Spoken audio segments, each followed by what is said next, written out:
आज की कहानी है एक भिक्षु की। भिक्षु वह होता है जो सब कुछ त्याग देता है और एक चीज को अपना लक्ष्य बना लेता है। किसी व्यक्ति के भिक्षु बनने के पीछे एक बड़ी वजह होती है। कोई भी भिक्षु ऐसे ही नहीं बन जाता। उस व्यक्ति के भिक्षु बनने के पीछे भी एक बड़ी वजह थी। भिक्षु बनने से पहले उस व्यक्ति के मन ने उसे कई गलत काम करने पे मजबूर किया था। उसने कई पाप किए थे। वह व्यक्ति अपने मन के अनुसार चलने लगता है। उस व्यक्ति के मन ने उसे अपना गुलाम बना रखा था और वह अपने मन का दास था। जीवन में हर सुख और संपदा प्राप्त करने के बाद भी उस आदमी के दिल में बहुत दर्द था और यह मानसिक भय ही उसे एक भिक्षु बना देती है। भिक्षु बनने के बाद व्यक्ति सांसारिक पीड़ा से मुक्त हो जाता है, जंगल में रहने जाता है, अलग अलग प्रकार की ध्यान और अभ्यास करता है, भिक्षा से भिख मांगकर खाना खाता है और फिर अकेलापन और शांति से ध्यान करता है। लेकिन फिर भी उस व्यक्ति का मन शांत नहीं है। वह बेचैन और परेशान होकर रहता है। यहाँ एक बात समझनी चाहिए, जैसा कि हम सभी जानते हैं, ध्यान किसी भी आध्यात्मिक यात्रा या आत्म सुधार की शुरुआती चरण होता है। इसे शुरू किया जाता है जब आपका मन शांत हो, जब हमारा मन हमारी बात सुनता है। लेकिन उस भिक्षु का मन न तो शांत है और न ही उसकी बात सुन रहा है। उस भिक्षु के मन में एक बात बैठ गई थी कि मन को नियंत्रित करना असंभव है। लेकिन फिर एक दिन उस भिक्षु एक व्यक्ति से मिलता है जो न तो भिक्षु है और न ही एक बुद्धिमान व्यक्ति है। वह एक साधारण सा चरवाहा था जो भेड़ बकरियों को चराता था। उसका नाम गोपाल था, जो जंगल में भेड़ बकरियों को चराने में लगा था। गोपाल उससे पूछता है, क्या मैं आपकी मदद कर सकता हूं?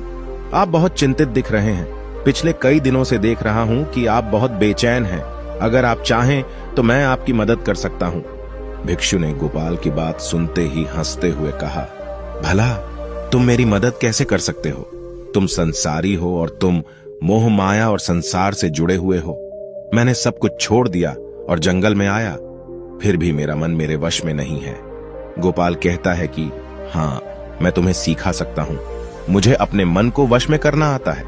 वह चरवाहा कहता है, मन को वश में करने के लिए सभी वस्तुओं का त्याग करने की आवश्यकता नहीं है, ना ही जंगल में आकर रहने की जरूरत है।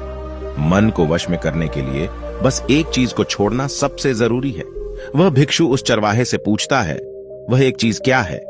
चरवाहा कहता है, वह एक चीज है गलत जानकारी।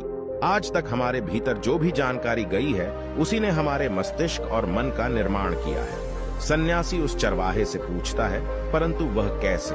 वह चरवाहा समझाते हुए कहता है, मान लो तुमने आज तक अपने जीवन में सेब का फल ही नहीं खाया है, तुम्हें सेब के स्वाद के बारे में कुछ भी नहीं पता, तो क्या तुम्हारा मन कभी सेब खाने को कर सकता है? नहीं ना।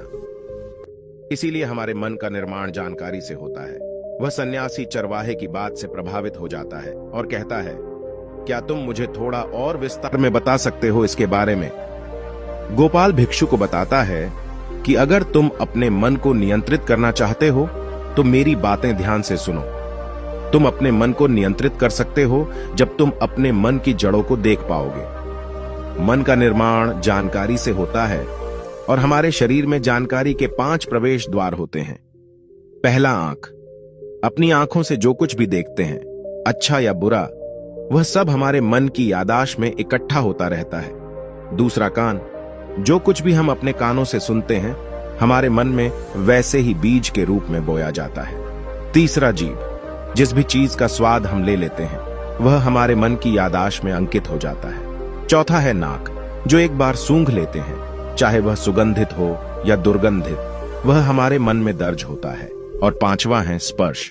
जिस चीज को हम एक बार छू लेते हैं, स्पर्श कर देते हैं, उसकी यादाश्त हमारे मन में कहीं ना कहीं अंकित हो जाती है।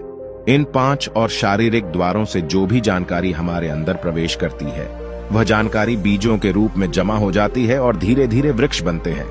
हमारा मन मिट्टी की तरह है जिसमें बीज बोए जाते हैं और हमारी बुद्धि बीज बोने वाले किसान की तरह है। अगर हमारी बुद्धि गलत जानकारी के बीजों को सही जानकारी के बीज समझकर बो देगी और भविष्य में जब वह बीज वृक्ष बनेगा तो भविष्य में वह पेड़ खराब फल देगा। हमारा मन एक उन्नति के काबिल किसी खेती की तरह है जिसमें हम जो भी बीज बोते हैं वह हमारे अंदर उग जाते हैं। जैसे कि एक किसान ध्यान से सही बीज चुनकर उगाता है ताकि उसकी फसल भरपूर और फलदार हो, हमें भी अपने मन को सच्चे और सकारात्मक विचारों से सजाने की जरूरत होती है।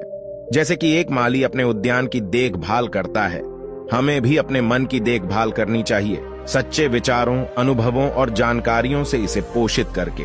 इस तरीके से हम अपने अंदर एक समृद्ध भावनाओं, समझदारी और विकास के वृक्षों को खूबसूरती से फूलने देते हैं। तुम्हारा मन तुम्हारे बस में इसीलिए नहीं है क्योंकि तुमने पहले से ही अपने मन में बहुत सारे गलत बीज बो रखी हैं और अब वह बीज बड़े वृक्ष बन चुके हैं। वह सन्यासी उस चरवाहे से पूछता है, अब मैं क्या करूं? क्योंकि अब तक मैंने बहुत सारे गलत बीज बो डाले हैं और मैं उन्हें उखाड़ नहीं सकता। गोपाल भिक्षु से कहता है, तुम अब तक अज्ञानता और अनजाने में गलत बीज बो रहे थे, लेकिन अब से सच्चे मन से सही बीज बोना शुरू करो। अगर अंदर हजारों गलत बीज हैं, तो क्या हुआ? अब तैयार हो जाओ लाखों सही बीज उगाने के लिए। तुम्हें बस ध्यान देना होगा, यह देखना कि इन 5 द्वारों के माध्यम से तुम्हारे अंदर कौन सी जानकारी जा रही है और जो जानकारी आ रही है वह सही है या नहीं। भिक्षु पूछता है, यह कब तक करना होगा? गोपाल कहता है, पूरी जिंदगी। जैसे तुम हर दिन अपने पेट को अच्छा खाना देते हो, ठीक उसी तरह हर दिन अपने मन को भी अच्छी जानकारी और सही विचार दो। जीवन में हर दिन, हर पल तुम्हारे सामने 2 विकल्प होंगे, जिनमें से एक सही होगा और दूसरा गलत, लेकिन तुम्हें हर बार सही विकल्प का चुनाव करना होगा। हमेशा याद रखना, सही चुनाव करने से तुम्हें अंदर दुख हो सकता है, तुम तकलीफ भी हो सकती है, लेकिन वह तकलीफ कुछ समय के लिए ही होगी। तो चाहे अंदर तुम्हारे कितना भी दर्द हो, तुम्हें हर बार सही विकल्प का चुनाव करना होगा। जितनी बार तुम सही चुनते हो, उतने ही अधिक सही बीज तुम्हारे अंदर बोए जाएंगे, और जिस दिन तुम्हारे अंदर सही बीजों की संख्या गलत बीजों की संख्या से अधिक हो जाएगी, उस दिन तुम्हारा मन तुम्हारे नियंत्रण में होगा। लेकिन उस दिन के लिए तुम्हें आज से ही अपने प्रयास को जारी रखना होगा। भिक्षु गोपाल के बातों को समझ जाता है। अगर आपको यह वीडियो पसंद आया हो तो इसे लाइक और अपने दोस्तों और परिवार के साथ भी शेयर करें। नमो बुद्धाय।